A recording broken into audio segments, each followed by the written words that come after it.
Hey guys, this is Dr. Butler. So I'm going to show you how to use the manual lensometer. If you've been in Gibson Bay or Lexington, you probably just use the one that you scan, or maybe you've just given it to Michelle. But for this one, this is the one that's up in the Appalachian offices as well as Martan. So it's not that bad, just a few extra knobs to learn. First of all, make sure it's on. You'll see that little bulb flashing right there. So the patient's glasses will sit nice and flat against that stage. Make sure it is right against there, or else you'll maybe get a little something different if they've got a lot of astigmatism. So you want that arm directly over where their pupil would be, okay? So if you're measuring way down here or way up here, you'll get a different value than actually what they're looking through. So kind of just to go over the knobs here, just like you set the prescription in the phoropter, the black numbers are going to be plus, and then there's 0, and then red numbers are going to be minus. Okay, so we'll go ahead and zero it out. For right now, we're going to focus on this whole prescription number. We're going to focus on the first number and the third one. Don't worry about the seal just yet. But for the first number, right, so if this patient was a -1, it would be right there. And I'll show you what we're looking for to confirm that here in a second, but just to show you that. Now that third number, the axis, that's gonna be this guy up here. So this big wheel right there. This patient was a 180, so make sure it's on the 180, okay? So if you're over here, it's gonna look a little funky when you check the lines. So what you're actually looking for in here is a bunch of skinny lines and some fat lines. And based on how those look, tell you, do you have the right number? Do you need to scooch the wheel a little bit? What do you need to do? So I'll go ahead and show you this. So that first number, the sphere, needs to look nice and straight with the skinny lines. So you're really focused on the skinny lines at first. So you take a look in there.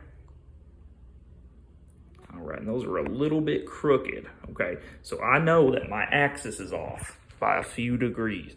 So make sure that it's on the 180. Let me pop back in there. Now it looks a little better. So that's what you're looking for. Looking for those nice skinny lines to be lined up. And as you can see, the fat lines below it are kind of out of focus.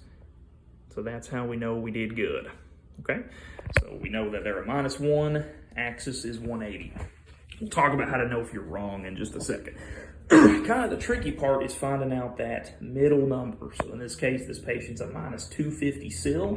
Now we are getting obsessed with the fat lines. So you would think that you would just go down to 250 and you'd see some nice fat lines. That's actually not the case. So what you want to do, start from your first number and scroll down, scroll down, scroll down. And let's say I see the fat lines at 350, okay? Let me prove that to you. Yep, big fat lines right there, and they look good, okay? And you can see they're nice and centered, they're not off kilter like that would be, so we know our axis is still good, okay? So the way you actually find that number is you take the difference between your first number and where you see the fat lines. So just to show you again, let's say I've got skinny at -1, fat lines at -350. So you know the difference between those is 250. All right, we got 1, 2, and 50. So that's -250, okay? To make this easy on yourself, always start way up here on the plus and scroll down. So start scrolling down, then you get your skinny lines right there. Then you get your fat lines, subtract them, you're good to go. Now, let's say you're scrolling along, you're busy, you got 5 patients waiting on you, and you get the fat lines first. So then you know that that axis is actually 90 degrees off. So instead of being a 180, it's probably a 90, okay? Then you recheck it, then you get skinny, fat, subtract, you're good to go, okay?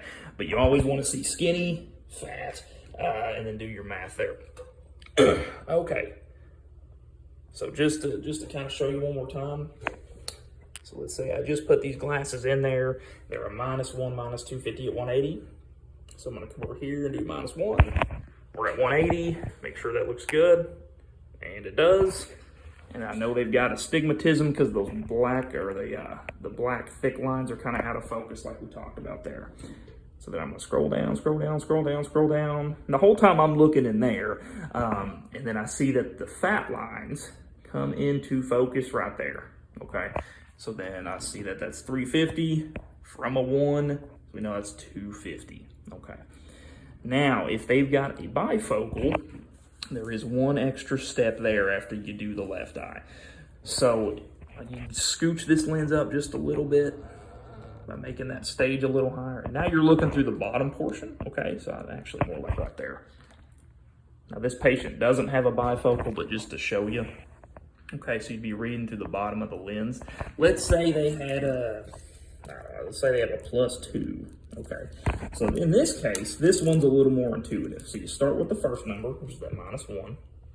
Okay, you're not really worrying about the rest of this for the bifocal. Okay, so we're just worried about this number, the -1. Let's say they got a +2 add. So you would start with the -1. Now you go up. So you're adding plus, and boom. Let's say it looks good right there. Okay, so that's how you would know that it's a +2. -1 + 2 is gonna be a 1. Okay, so you record that.